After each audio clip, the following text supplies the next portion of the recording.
그날 예수께서 집에서 나오셔서 바닷가에 앉으셨다. 많은 무리가 모여드니 예수께서는 배에 올라가서 앉으셨다. 무리는 모두 물가에 서 있었다. 예수께서 그들에게 비유로 여러 가지 일을 말씀하셨다. 그는 이렇게 말씀하셨다. 보아라, 씨를 뿌리는 사람이 씨를 뿌리러 나갔다. 더러는 길가에 떨어지니 새들이 와서 그것을 쪼아 먹었다. 또 더러는 흙이 많지 않은 돌짝밭에 떨어지니 흙이 깊지 않아서 싹은 곧 났지만 해가 뜨자 타버리고 뿌리가 없어서 말라버렸다. 또 더러는 가시덤불에 떨어지니 가시덤불이 자라서 그 기운을 막았다. 그러나 더러는 좋은 땅에 떨어져서 열매를 맺었는데 어떤 것은 100배가 되고 어떤 것은 60배가 되고 어떤 것은 30배가 되었다. 귀 있는 사람은 들어라. 그리고 18절 말씀 읽겠습니다. 너희는 이제 씨를 뿌리는 사람의 비유가 무슨 뜻을 지녔는지를 들어라. 누구든지 하늘나라를 두고 하는 말씀을 듣고도 깨닫지 못하면 악한 자가 와서 그 마음에 뿌려진 것을 빼앗아 간다. 길가에 뿌린 씨는 그런 사람을 두고 하는 말이다. 또 돌짝밭에 뿌린 씨는 이런 사람이다. 그는 말씀을 듣고 곧 기쁘게 받아들이기는 하지만 그 속에 뿌리가 없어서 오래가지 못하고 말씀 때문에 환난이나 박해가 일어나면 곧 걸려 넘어진다. 또 가시던 불의 속에 뿌린 씨는 이런 사람이다. 그는 말씀을 듣기는 하지만 세상의 염려와 재물의 유혹이 말씀을 막아 열매를 맺지 못한다. 함께 읽으실까요? 그런데 좋은 땅에 뿌린 씨는 말씀을 듣고서 깨닫는 사람을 두고 하는 말인데 이 사람이야말로 열매를 맺되 100배 혹은 60배 혹은 30배의 결실을 낸다. 아멘. 오늘 이 말씀을 중심으로 씨 뿌리는 자의 비유 이 말씀을 함께 여러분들과 나누기를 원합니다. 여러분 우리가 신앙생활을 하면서요, 혹은 우리 자신의 내면을 이렇게 정직하게 돌아보면서 여러 가지 질문들을 뭐 할 수 있는데요. 그 중에서 가장 어찌 보면 고통스럽고 우리를 마음 아프게 하고 하는 그러한 우리가 마주하는 질문이 하나 있습니다. 그것이 뭐냐 하면 나는 왜 변하지 않을까? 라는 그런 탄식이라는 것이죠.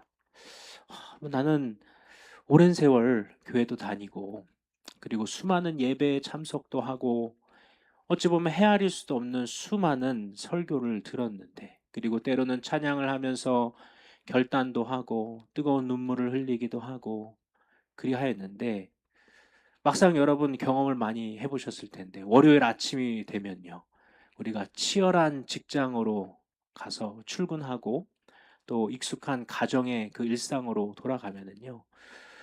우리는 여전히 과거의 그 습관에 무너지고 또 우리가 작은 이익 앞에서 여전히 타협하고 있는 우리 자신의 모습을 발견하기도 하고요. 그리고 인간관계의 그 갈등 속에서 쉽게 분노하고 그렇게 연약하게 무너지는 나 자신을 발견하게 될 때 우리는 그렇게 질문한다는 것이죠. 나는 왜 변하지 않을까? 여러분 도대체 뭐가 문제일까요? 정말 나라는 사람이 구제불능인 걸까요? 아니면 우리가 예수를 믿는데도 불구하고 변화되어지지 않는데 그렇다면 이 하나님의 말씀에 이 생명력이 부족한 것입니까? 아니면 뭐 오늘날 우리들의 이 교회들이 다 문제가 있어서 그렇습니까? 아니면 내 신앙에 그 처음부터 뭔가 단추가 잘못 끼워져서 그렇게 된 것입니까? 오늘 이 예수님께서는요, 우리의 이 본질적이고도 그러나 중요한 이 질문, 이 답답하고 정말 풀리지 않는 것 같은 이 신앙의 고민에 대한 해답을 오늘 이 본문을 통해서 우리에게 주고 계신다라는 것이죠. 우리가 오늘 읽은 이 일부분이지만요, 마태복음 13장 전체는요, 천국, 그러니까 이 하나님의 나라가 이 땅에 어떻게 도래하고 임하고 그리고 어떻게 완성되어져 가는지에 대한 그 하나님의 나라에 대해서 7가지 비유로 우리에게 가르쳐 주고 있는 장입니다. 근데 예수님께서는요, 하나님 나라를 가르치시면서 비유라는 것을 통해서 가르쳐 주시는데요. 성경 전체를 보면 특히 예수님의 가르침을 보면 이 비유가 자주 등장을 합니다. 예수님은 자주 그 영적인 진리를 가르쳐 주시기 위한 그런 수단으로 그 당시 1세기의 유대인들에게 익숙했던 어떤 생활 관습이라던가 자연이라던가 사물 등이라던가 이런 것들을 통해서 소재로 많은 비유를 말씀하셨다라는 것이죠. 왜 비유로 말씀하셨습니까? 이 비유라는 것은 이제 수사학인데요. 이 비유라는 것을 통해서 우리가 가르침을 줄 때 이해하기도 쉽고 또 무엇보다 기억을 하는데 굉장히 큰 도움이 된다는 것이죠. 그리고 특별히 예수님께서요, 이 천국을 여러 가지의 비유로 다양한 그 그림을 통해서 설명하시는 이유는 뭔가 하냐면, 왜냐하면 우리 이 천국이 하나님의 나라라는 것은요, 우리의 어떤 가치관, 우리의 그 한계로는, 우리의 이 지혜로는 도저히 우리가 이해할 수 없는 그 가치, 개념이기 때문에 그렇다라는 것이죠. 그렇기 때문에 이 비유를 통해서 우리가 지금 이해하고 있는 이 비유를 통해서 그냥 하나님의 나라에 대해서 부분적으로나마 우리가 깨닫고 그것을 사모하고 나갈 수 있도록 우리에게 비유로 가르쳐 주고 계신다라는 것이죠. 그래서 오늘은 그 중에서 이 씨 뿌리는 자의 비유, 이 천국에 관한 7가지 비유 중에서 가장 첫 번째 비유인 이 씨 뿌리는 자의 비유에 대해서 우리에게 얘기해 주고 있습니다.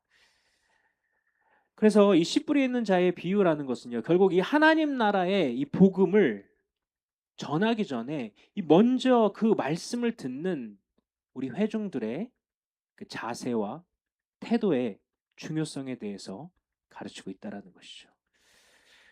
그러니까 여러분, 아무리 이 하나님의 말씀을, 우리가 귀한 하나님의 말씀을 전한다고 한들 이 듣는 자들이 이것을 올바르게 듣지 않는다면 아무 소용이 없다라는 것이죠.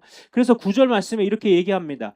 귀 있는 사람은 들어라 라고 말씀하신다라는 것이죠. 여러분, 우리가 어떠한 특별한 경우를 제외하고는 우리 모두가 이제 귀를 다 가지고 있고 우리가 이 들을 수 있는 능력이 있지 않습니까? 그러니까 하나님께서 우리 모두에게 이 귀를 들을 수 있는 청력을 우리에게 주셨죠. 공평하게 주어졌죠. 그런데 이 귀를 가지고 어떻게 들을까? 어떻게 이것을 내가 듣고 우리의 삶으로 가져올 것인가라는 것은요, 우리 개인의 책임에 따른 문제라는 것입니다. 그래서 오늘 이 씨 뿌리는 자의 비유를 우리가 구체적으로 한번 살펴보기를 원하는데요. 먼저 이 예수님께서는요, 이 흩뿌려지는 이 씨, 이 생명의 씨앗을 하나님 나라의 말씀이다라고 그렇게 이야기를 해주셨습니다. 그러니까 씨는 하나님의 말씀이라는 것이죠. 그리스도의 말씀이라는 것입니다. 그리고 그 씨앗이 떨어지는 4가지 밭은 그 말씀을 대하는 우리의 마음의 상태를 의미한다라는 것이죠. 왜 하나님의 말씀을 우리가 씨에 비유합니까? 왜 예수님께서 왜 그 말씀을 씨에 비유하십니까? 왜냐하면 씨 안에는 그 자그맣지만 그 안에 놀라운 생명력과 폭발력이 그 안에 함축되어져 있다라는 것이죠. 하나님의 말씀은요, 살아있고 운동력이 있다라는 것입니다. 히브리서 4장 12절 말씀에 이렇게 얘기하지 않습니까? 하나님의 말씀은 살아있고 운동력이 있다라는 것입니다. 그것이 작은 것 같지만 우리의 마음에 심겨지고 선포되어질 때 그때 비로소 그 생명의 능력이 그 안에서 터져 나오기 시작한다라는 것이죠. 여러분, 때문에 이 사람의 말과 다른 것이 이 하나님의 말씀은요, 생명이 그 안에 있어 우리를 살려낸다라는 것이죠. 그래서 그 말씀의 생명력이 우리에게 전달되어질 때 그때 비로소 놀라운 열매를 맺는다는 것입니다. 그래서 이 씨는 하나님의 말씀이라는 것이죠.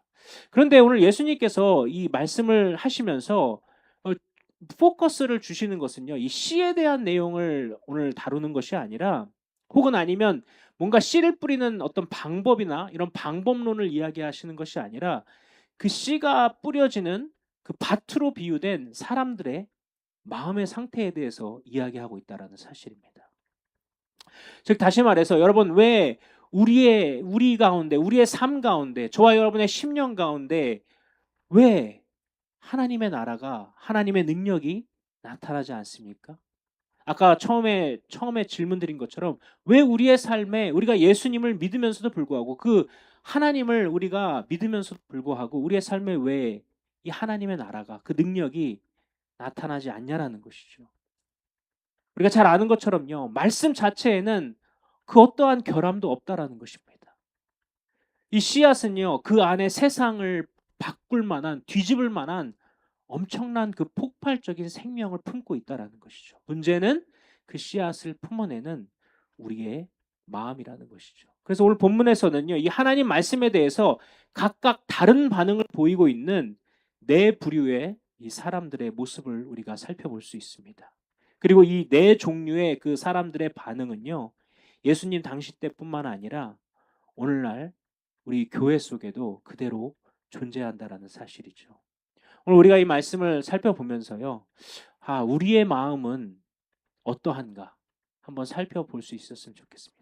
나는 어떤 종류의, 어떤 부류의 사람인가라는 것들을 한번 점검해 보자라는 것이죠. 첫 번째 마음은요, 첫 번째 밭은 길가라는 밭입니다. 이 길가라는 거죠. 당시의 농부들은요, 우리가 지금 하는 것처럼 이렇게 땅에 그렇게 의도적으로 뿌린 것이 아니라요, 바람을 등지고 이 계단식 농법처럼 이렇게 경사로에 씨를 바람에 태워서 흩뿌렸습니다. 그러니까 대다수는 물론 의도해서 좋은 밭에 뿌리긴 하지만 그 중에 일부는 그 밭과 밭 사이에 사람들이 걸어 다니는 길가에 뭐 한두 개 정도는 뿌려질 수 있었다라는 것이죠. 이 길가는요, 오랫동안 사람들과 짐승들이 하도 오랫동안 밟고 지나다녀서요, 마치 아스팔트처럼 그렇게 단단하게 굳어버린 땅을 지금 이야기하고 있습니다. 그렇기 때문에 이곳에서는요, 아무리 생명력이 있고 아무리 좋은 씨앗이 뿌려진다고 해도요, 그 씨앗이 뿌리 내릴 수도, 그리고 열매 맺을 수도 없는 환경이라는 것이죠. 그리고 예수님께서는 이런 길가와 같은 사람을 가리켜서요, 말씀을 듣고도 깨닫지 못하는 자라고 말씀하셨다라는 것이죠. 그리고 예수님 당시에도요, 이러한 사람들이 있었고 오늘날에도 이러한 마음을 가진 부류의 사람들이 있다라는 것입니다. 그것이 어찌 보면 저와 여러분의 마음이기도 하다라는 것이죠. 물론 이 길가와 같은 딱딱하게 굳어진 마음들은요, 복음을 받아들이지 않는 불신자들을 이야기하는 것일 수도 있습니다.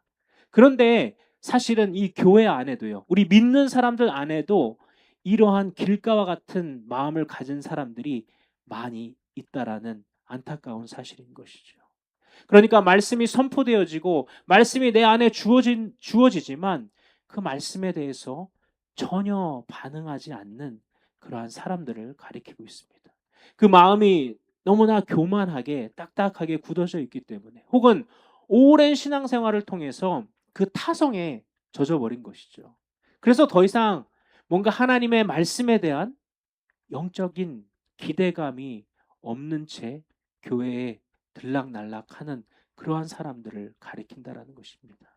그러니까 예배의 자리는 나오지만, 예배의 자리는 빠지지 않고 그 자리에 앉아 있지만 우리의 마음의 은연중에 어차피 다 아는 이야기다라는 그러한 타성이 우리 안에 있다라는 것입니다. 혹은 아니면 내 삶에 참 좋은 말이고 맞는 말이지만 내 삶의 현실과는 동떨어진 뭔가 그러한 이야기라면서 우리의 마음의 문을요, 우리가 스스로 닫아버리고 어떠한 방어적인 태도로 그 하나님의 말씀을 대하는 태도, 이것이 바로 길가밭과 같은 마음이라는 것입니다.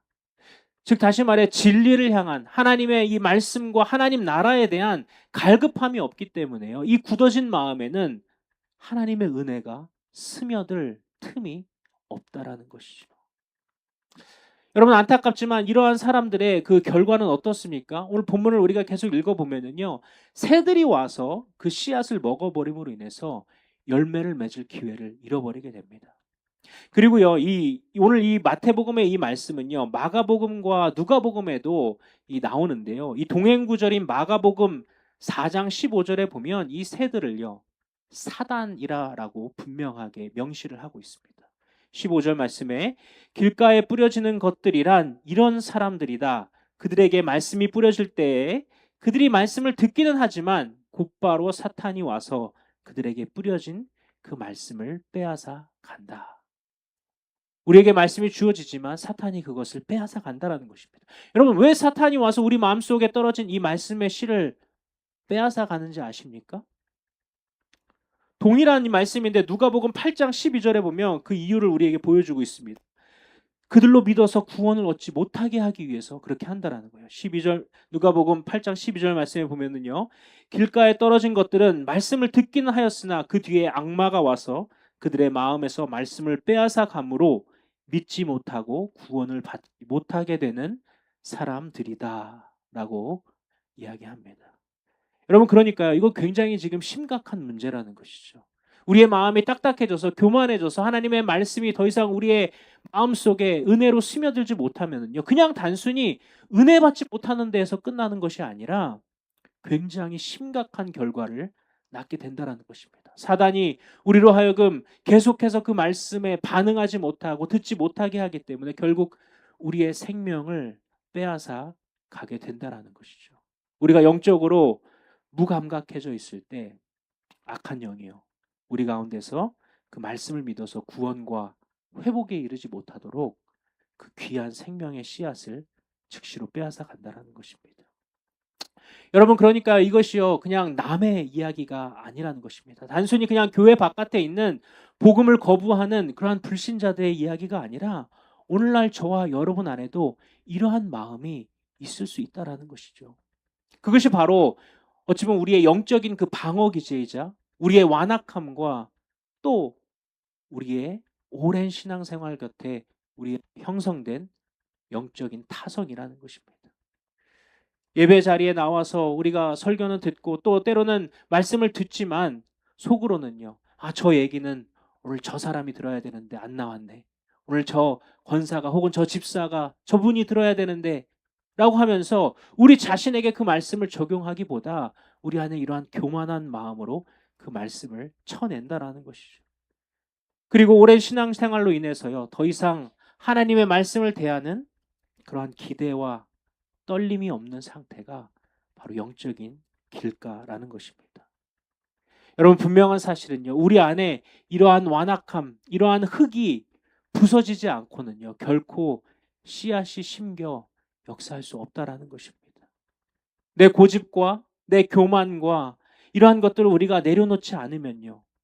하나님께서 우리에게 오늘도 폭포수와 같이 부어주시는 그 생명의 말씀과 생명의 능력이 그냥 단순히 그냥 내 마음의 표면만 스치고 갈 뿐 우리의 뿌리 내리지 못해서 원수와 사단 마귀에게 모두 빼앗겨 버린다라는 이러한 엄중한 영적인 사실, 이 원리를 오늘 우리는 분명히 기억해야 한다라는 것입니다. 그러면 여러분 우리는 어떻게 해야 합니까? 우리는요. 마음을 열고 우리의 마음을 기경하고 그 하나님의 진리를 사모해야 한다라는 것이죠. 그러한 마음을 가지고 우리가 예배 자리에 나오고 또 그러한 마음을 가지고 주님의 그 성경 말씀을 대하며 오늘 주님이 나에게 말씀하시는 그 말씀 앞으로 나아가야 한다라는 것입니다. 오늘 우리가 그러한 말씀을 우리가 오늘 그러한 마음을 우리 주님 앞에 회복할 수 있었으면 좋겠습니다. 두 번째 마음에 대해서 이야기하시면서요. 돌짝밭에 대해서 이야기를 하고 계십니다. 여러분 그 이스라엘의 지형을 우리가 얼핏 볼 때는요. 많은 지형이 겉보기에는 고운 흙이 덮여 있는 것처럼 보이지만 사실은 그 흙을 조금만 파고 들어가다 보면은요. 그 밑에는 아주 단단한 석회암 안반층이 통째로 자리 잡고 있는 곳이 매우 매우 많습니다. 특히 예루살렘 지역은 더욱더 그렇습니다.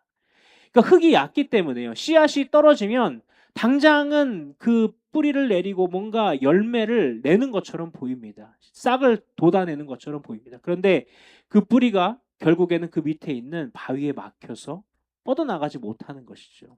그러다가 여러분 그 중동의 뜨거운 태양을 그 싹이 만나게 되면은요. 수분이 부족하고 그리고 순식간에 다 죽어버리고 만다라는 것입니다. 자, 예수님께서는요, 이 돌짝밭을 뭐라고 해석하고 계십니까? 20절 말씀에 이렇게 얘기하십니다. 또 돌짝밭에 뿌린 씨는 이런 사람이다. 그는 말씀을 듣고 곧 기쁘게 받아들이기는 하지만 그 속에 뿌리가 없어서 오래가지 못하고 말씀 때문에 환난이나 박해가 일어나면 곧 걸려 넘어진다. 그러니까 겉으로 보기에는요, 이 복음을 아주 잘 받아들이는 부드러운 마음처럼 처음에는 보인다라는 것이죠. 여기도 곧 기쁘게 그 말씀을 받아들고 곧 기쁘게 받아들이기는 하지만이라고 이야기하지 않습니까? 이런 사람들은요, 앞에 이야기한 그 길가와 같은 사람들과는 다르게요. 그 말씀을 듣는 순간에는 기쁨으로 받아들이는 것처럼 보여진다라는 것이죠. 어찌 보면은요, 부흥회나 수련회에서 아멘으로 화답하면서 뜨겁게 반응하고 눈물도 곧 잘 흘리기도 한다라는 것입니다. 어찌 보면 당장이라도 지금이라도 내가 주님을 위해서 헌신할 것처럼 그렇게 기뻐하고 고백한다라는 것이죠. 그런데 어떻습니까? 그 내면의 가장 깊숙한 곳에는요, 아직 깨어지지 않은 그 자신의 완악한 자아의 바위가 그 또아리를 뜨고 있다라는 것이죠. 그래서 이런 부류의 사람들은요, 신앙의 뿌리를 내리지 못하고 감정의 지배를 받기 때문에 조그마한 시련과 역경과 그 유혹이 닥쳐오면은요, 곧 넘어지고 그 신앙을 버려버리고 만다는 것입니다. 감정적이고 기복적인 신앙을 가졌다라는 것이죠. 그러니까 이 예수님 때문에 내가 얻게 되어지는 축복과 위로와 평안 이런 것들은 기꺼이 환영을 하지만 예수님 때문에 받아야 하는 어떠한 불편함, 오해, 내가 예수 믿기 때문에 직장에서 얻을 수도 있는 그러한 불이익, 혹은 내 시간과 물질 이런 것들을 우리가 십자가 앞에 내려놓는 참 제자된 삶으로 나아가는 그 자기 부인의 고통은 거부한다라는 것이죠. 예수를 믿으면 내 삶이 형통해야지 왜 이런 손해를 봐야 하는가? 우리가 그렇게 말하곤 한다라는 것입니다. 그리고 그 신앙이 내 인생에 불리하게 작용한다고 느끼는 그 순간에 그 뜨거웠던 열정은 온데간데 없고 그 사라지고 아주 쉽게 주님을 떠나버릴 수도 있는 그러한 신앙이 바로 오늘 이러한 마음의 상태를 이야기한다는 것입니다. 그렇기 때문에요, 이러한 마음을 가진 사람들은요, 열매 맺지 못하고 그 신앙이 겉으로 볼 때는 신앙이 있는 것처럼 보이지만 신앙이 성장하지 못한다는 것이죠. 왜냐하면 뿌리가 없기 때문이라는 것입니다. 그러니까 예수님 때문에 내가 얻는 것은 좋아하지만 예수님 때문에 내려놓는 것은 싫어한다라는 것이죠. 사실 이러한 신앙은 자기 자신을 위한 신앙이라는 것입니다. 여러분, 오늘날에 그러한 사람이 참으로 많지 않습니까? 예수님 때에도요, 예수님을 만난 부자 청년의 이야기 여러분 기억하시나요? 부자 청년이 예수님께 나와서 어떻게 하면 영생을 얻을 수 있습니까? 라고 물어봤을 때 너의 가진 것을 팔아서 다른 사람에게 나누어 주고 나를 따르라 했을 때 근심하면서 예수님을 떠나지 않습니까? 오늘날 저와 여러분 또 혹은 교회 안에 이러한 마음이 얼마나 많이 있습니까? 여러분, 우리는 이 말씀에 비춰서요, 우리 자신의 믿음과 신앙을 한번 점검해 볼 필요가 있다라는 것이죠. 여러분, 우리는 이러한 질문을 다시 한번 근본적으로 던져야 한다는 것입니다. 나는 왜 예수를 믿는가? 나는 왜 예수님을 따르는가? 그러니까 이것이 유일한 길이고 진리이기 때문에, 그렇기 때문에 우리가 예수 그리스도를 믿는가? 아니면 축복받고 형통하고 위로받기 위해서 우리가 예수 그리스도를 믿는가라는 이 근본적인 질문 앞에 우리가 우리 마음을 살펴보아야 한다는 것이죠. 그리고요, 우리가 축복만을 위해서 예수 그리스도를 믿게 되어질 때 그 신앙이 오히려 내 인생에 불리하다라고 느껴지는 그 순간에는요, 얼마든지 쉽게 주님을 떠날 수 있다라는 것입니다. 그러한 위험이 존재한다는 것이죠. 그러나 여러분, 우리가 분명히 다시 한번 짚고 넘어가야 할 사실은요, 오히려 예수님을 바로 믿게 되어지면요, 오히려 우리의 삶에 어려움이 더 따를 수 있다라는 사실입니다. 예수님께서는요, 그것에 대해서 이야기하십니다. 디모데후서 3장 12절에도요, 이렇게 얘기합니다. 그리스도 예수 안에서 경건하게 살려고 하는 사람은 모두 박해를 받을 것입니다. 그러니까 정도의 차이, 어떠한 사람의 그러한 상황화에 따른 차이는 있을지 모르겠지만 단순히 그냥 예수님을 믿는다고 마치 그냥 모든 것이 다 형통하고 모든 것이 자동으로 그렇게 되어지는 것이 아니라는 것이죠. 오히려 핍박과 어려움이 그 믿음을 고수하는 데 따를 수 있다는 것입니다. 내가 하나님의 말씀대로 살아가기 원하기 때문에 때로는요, 이웃에게 따돌림을 당할 수도 있고요. 어려움과 손해를 당하고 그것을 감내해야 할 수도 있다라는 것입니다. 예수님의 말씀대로 살아가려고 하기 때문에 내가 외로울 수도 있고요. 때로는 포기해야 하는 것들이 분명히 존재한다라는 것입니다. 왜냐하면요, 다른 사람, 모든 사람들은 다 어찌 보면 넓은 비진리의 길, 쾌락의 길, 넓은 길을 간다 할지라도 우리 예수님을 믿는 우리는 홀로지만, 외롭지만, 좁은 길이지만 진리이고 영광스러운 그 길을 가야만 하는 것. 그것이 바로 기독교 신앙의 본질이기 때문이라는 것이죠. 그러면 여러분, 이러한 자갈밭 같은 그런 얕은 신앙, 그리고 축복만을 보고 믿는 사람들은요, 쉽게 왔다가도 또 쉽게 떠나는 법입니다. 그냥 일주일에 한 번쯤 교회 나온다고 해서 내 인생에 뭐 손해 볼 것은 없겠지 하면서 그렇게 나왔다가 점점점 내 시간이 없어지는 것 같고, 점점점 하나님의 말씀 때문에 내가 포기해야 하는 것이 있을 때 우리는 또 그 믿음을 쉽게 내려놓는다라는 것이죠. 그럴 때 안타깝지만 그들은 오늘 주님께서 우리에게 보여주고 그리고 주기 원하시는 그 천국을 경험하지는 못한다라는 것입니다. 하나님의 나라를 경험하지 못한다는 것이죠. 세 번째로 주님께서 우리에게 보여주시는 그 마음의 밭은요, 가시밭입니다. 이 가시밭이라는 것은요, 이 밭 자체만 놓고 보면은요, 아주 비옥하고 좋은 땅이죠. 씨앗이 깊이 뿌리를 내렸고, 그리고 줄기도 잘 자랐습니다. 그런데 문제는 뭡니까?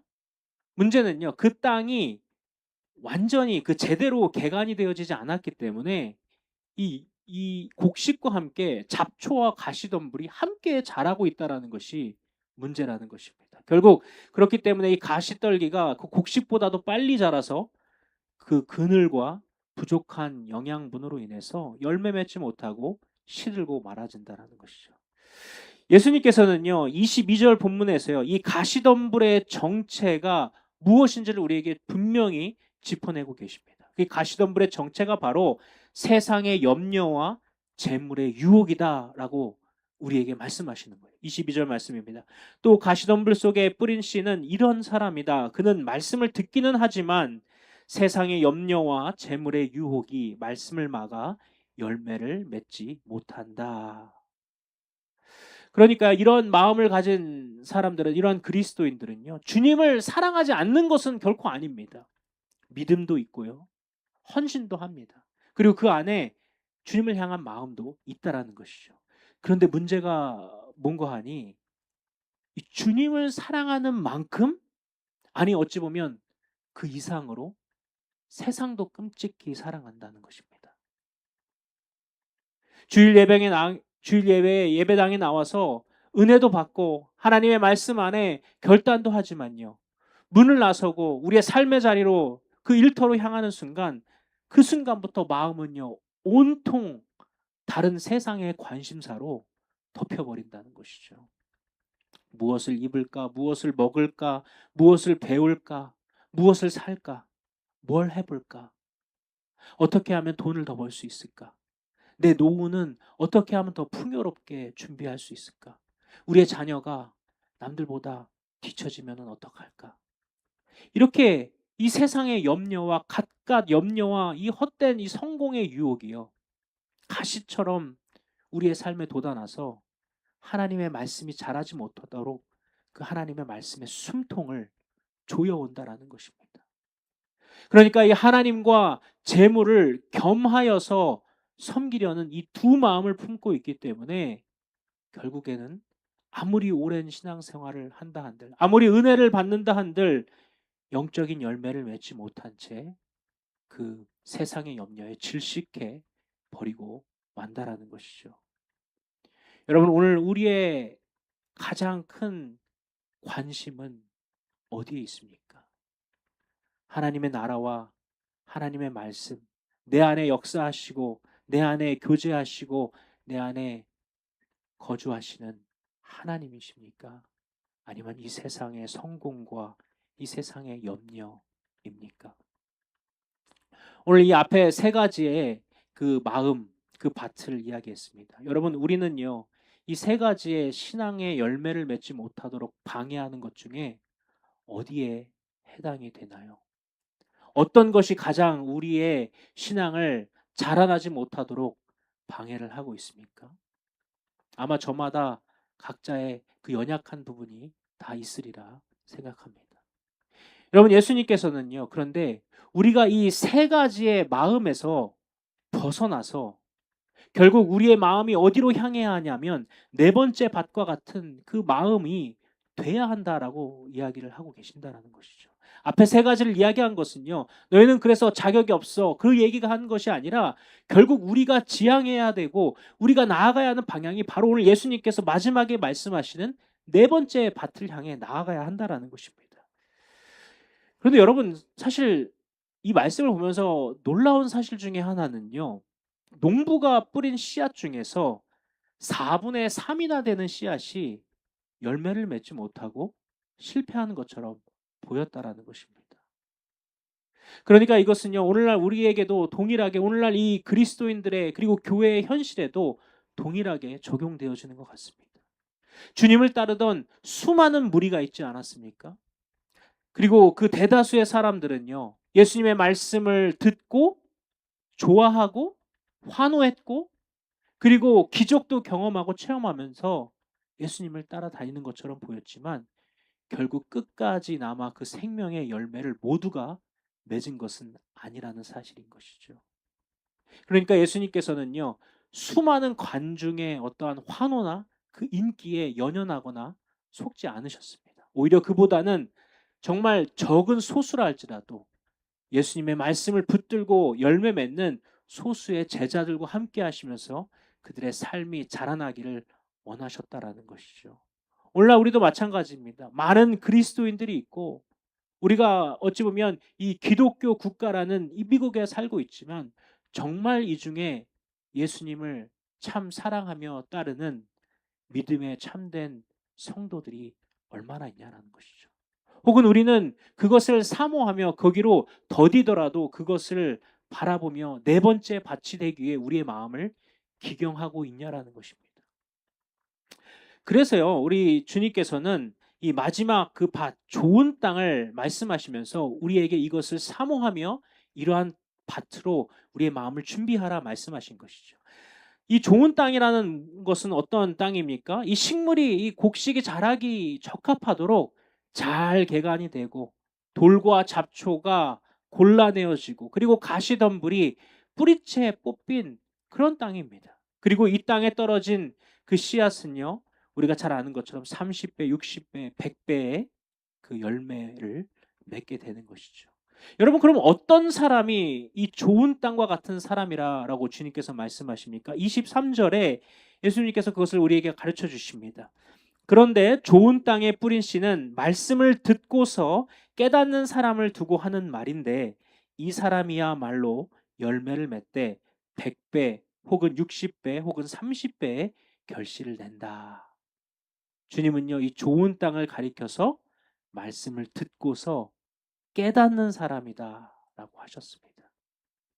그리고요, 이 동행 구절인 누가복음 8장 15절에서는요, 이 좋은 땅을 착하고 좋은 마음으로 말씀을 듣고 지키어 인내로 결실하는 자라고 더 분명하게 우리에게 가르쳐 줍니다. 누가복음 8장 15절 말씀입니다.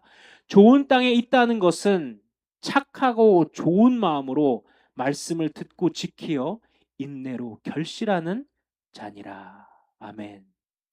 여러분, 여기서 이 핵심은요, 지키어 인내한다라는 데 있다라는 것입니다.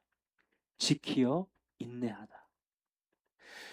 여러분, 그러니까 오늘 왜 예배의 자리에 나와서 혹은 왜 하나님의 말씀을 우리가 듣습니까?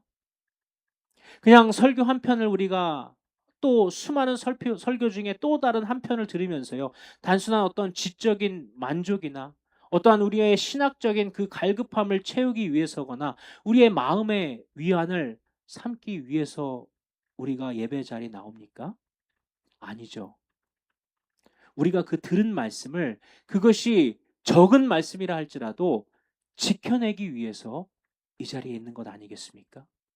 다시 말해서 나의 일상적인 삶 속에서 우리가 들은 말씀을 철저히 적용하고 구체적으로 우리의 행동에 그 변화를 읽어내기 위해서 하나님의 말씀 앞에 나온다라는 것이죠. 여러분, 이런 예화를 제가 들어본 적이 있습니다. 어떠한 이 새로운 이 교회에요. 그 부임한 목사님께서 몇 주째 똑같은 그 주제의 설교만 반복하더라는 것입니다. 여러분, 똑같은 설교를 두 번, 세 번, 네 번, 10번 들으시면 어떠실 것 같아요? 아무리 은혜가 되는 설교도 지루하고 그 다음 내용이 뭐가 나올지 알으니까 어렵지 않겠습니까? 그래서 성도들이 불평하기 시작했다는 겁니다. 아니, 우리 목사님 또 똑같은 설교를 하시네. 그러니까 그 목사님이 이렇게 성도들에게 대답했다라는 거예요. 여러분, 이 말씀을 삶 속에서 우리가 진정으로 살아내고 적용하는 그날, 그때 비로소 제가 새로운 본문으로 설교를 시작하겠습니다. 라고 그렇게 이야기했다라는 것입니다. 여러분, 이 이야기가 우리에게 던지는 그 도전이 무엇입니까? 우리가요, 많은 말씀을 듣는 것, 많은 말씀을 암송하고 외는 것보다 더 중요한 것은 이 들은 말씀이 우리의 삶에 나의 인격이 되어지고, 나의 언어가 되어지고, 나의 삶의 결정을 통치하도록 우리가 그 말씀에 우리의 삶을 내어드릴 때, 그렇게 오늘 내가 들은 이 말씀대로 가정에서 우리의 자녀들과 배우자를 대하고, 그리고 직장에서 우리가 정직하게 양심대로 하나님의 말씀대로 살아가고 그렇게 거래하고 서로 관계 맺겠다라고 그렇게 때로는 뼈를 깎는 인내로 어렵지만 순종하고자 주님 앞에 나아갈 때, 그때 비로소 저와 여러분의 삶 속에 하나님의 나라가 임하게 되는 줄로 믿습니다. 그리고 그러한 말씀을 살아내기 위해 몸부림치는 그러한 성도들을 통해서요, 하나님의 나라가 30배, 60배, 100배의 결실을 맺고 확장되어지는 그러한 놀라운 기적이 일어나게 된다라는 것입니다. 이것이 바로 마태복음 13장이 우리에게 가르치고 있는 천국, 하나님의 나라에 대한 가르침의 핵심이라는 것이죠. 여러분, 말씀을 맺기 원합니다. 여러분, 우리의 삶에요, 아까 처음에 질문 드렸던 것처럼 왜 여전히 내 삶이 변하지 않지? 왜 내 삶에 내가 예수를 믿음에도 불구하고 하나님의 능력이 나타나지 않고 왜 여전히 내가 영적으로 정체되어 있고 제자리를 맴도는 것처럼 우리가 느낀다면요, 분명한 것은 하나님의 복음과 그 말씀과 그 하나님의 능력에 문제가 있는 것이 아니라 저와 여러분의 마음밭에 무언가 문제가 있다라는 것입니다. 그것이 딱딱하게 굳어진 우리의 교만이 되어졌던, 아니면 타성에 젖어버린 우리의 그러한 신앙이 되어졌던, 아니면 환란을 견디지 못하는 그런 얄팍한 기복주의가 되어졌던, 아니면 세상과 하나님을 겸하여 섬기는 두 마음을 품은 마음, 혹은 세상을 향한 지독한 그 염려와 욕심의 가시덤불이 여전히 우리의 내면을 그렇게 지배하고 있지는 않은지 우리가 살펴보아야 한다라는 것입니다. 그런데요, 우리가 우리의 말씀을 우리가 우리의 거울로 삼아서요, 우리의 이 거친 우리의 마음밭을, 그 실상을 직면할 때 우리는 동시에요, 그러한 좌절감과 그 무기력한 마음도 생기는 것 같습니다. 왜냐하면 나의 결단과 의지만으로는요, 이 완벽한 그 하나님의 말씀, 이 복음의 씨앗을 우리가 온전히 품을 수 있는 내 안에 선한 것이 없다라는 영적인 한계를 동시에 느끼기 때문인 것이죠. 그러니까 내 힘으로는요, 결코 그 단단해진 아스팔트와 같이 단단해진 우리의 그 딱딱한 마음과 그 고집에 그 단단하게 굳어진 그 땅을 우리가 부술 수가 없고요. 저 깊이 박혀 있는 그 자아의 단단한 바위를 우리가 우리의 힘으로 어떻게 드러낼 수 있겠습니까? 혹은 질기게 뻗어나온 그 염려에, 이 세상의 염려와 현실의 염려라는 그 가시덤불과 뿌리를 뽑아낼 수 없다라는 사실을 우리는 깨달을 때 우리는 절망하게 된다라는 것입니다. 그러나 여러분, 바로 우리가 절망하는 그 순간, 그 자리가 바로 예수 그리스도께서 일하시는 은혜의 시작점인 줄로 믿습니다. 우리가 나의 연약함을요, 정직하게 말씀을 비추어서 인정하고 깨닫고, 그래서 우리가 주님 앞에 우리의 있는 모습 그대로 나아갈 때 성령 하나님께 오늘도 도우심을 구하면서 주님 나의 마음을 바꾸어 주십시오라고 우리가 몸부림치기 시작할 때, 그때 비로소 우리의 심령에 놀라운 변화의 역사가 시작되는 줄로 믿습니다. 우리가 이 아픈 마음을 가지고요, 이 병들어버린 마음을 가지고, 이 온전치 않은 마음을 가지고 주님의 보좌 앞으로 오늘 한 걸음 나아갈 때 주님께서는 저와 여러분의 그 거친 마음을 만지셔서 부드럽게 바꿔주기 시작하는 줄로 믿습니다. 우리의 메마르고 딱딱한 그 심령을요, 은혜의 쟁기로 갈아엎어 주시고, 깊은 곳에 숨어있던 그 상처와 우리의 그 고집의 바위를 주님께서 깨뜨려 주시고 걸러내 주시고, 그리고 우리의 마음의 시선을 세상이 아닌 오직 주님께로 고정할 수 있도록 우리의 내면을 기경해 주신다라는 것입니다. 그러므로 오늘 우리가 해야 할 일은요, 그 기경된 마음을 사모하면서 오늘 내게 주신 이 하나님의 말씀을 굳게 붙잡는 것입니다. 오늘 하나님의 그 마음을 붙잡고 우리의 삶에 변화를 가져올 수 있는, 그렇게 모두 귀 있는 자가 되어서 응답할 수 있는 저와 여러분 되었으면 좋겠습니다. 함께 기도하시겠습니다. 하나님 감사합니다. 오늘 우리에게 이 마음에 대해서 깨닫게 해주시니 감사합니다. 이 씨 뿌리는 자를 통하여서 우리의 마음이 하나님 딱딱하고 길가와 같은 마음, 하나님 세상의 염려와 근심에 우리가 하나님 주저앉아 있는 그러한 마음이 아니라 오늘 주님께서 주시는 이 말씀을 귀하게 붙들고 우리의 삶으로 가져올 수 있는, 그렇게 순종하며 우리의 삶에 살아내기를 결단하는 좋은 밭으로 기경되어지도록 우리 주님 역사하여 주시옵소서. 오늘 그 주님의 은혜가 우리 가운데 임할 줄로 믿습니다. 예수님의 이름으로 기도드립니다. 아멘.